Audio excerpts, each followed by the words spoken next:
అదో సినిమా ఉంటుంది చూడు, అత్తారింటికి దారేదని. ఒక గట్ల తిరుపతి రెడ్డి ఇంటికి దారేదంటే దొరకలేదంట. హైడ్రా కమిషనర్ కు తిరుపతి రెడ్డి ఇంటికి దారి దొరకలేదంట. నేను చెప్తారా రాబాయ్ అని చెప్పినారు. అంటే తిరుపతి రెడ్డి ఇంటికి దారి దొరకది. ఇక ఆయన ఒక ఆయన మహేందర్ రెడ్డి అని ఉన్నాడు, చీఫ్ విప్, మన పార్టీలో ఉండే గతంలో మంత్రి. మంచిగా చెరువు మధ్యలో కట్టిండు గెస్ట్ హౌస్. చెరువు మధ్యలో ఉంటది.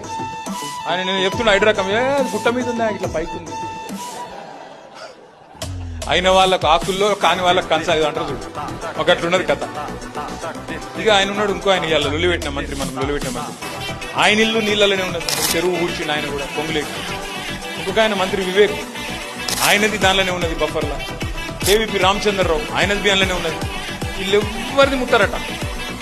పెద్దవాళ్ళకేమో హైడ్రా భయపడుతుంది, పేదవాళ్ళని మాత్రం ఈడ్చుతంటుంది. ఇదేనా మరి మీ లక్ష్యం? ఇదేనా మీ న్యాయం? మీరు ప్రభుత్వాన్ని నడిపే పద్ధతి?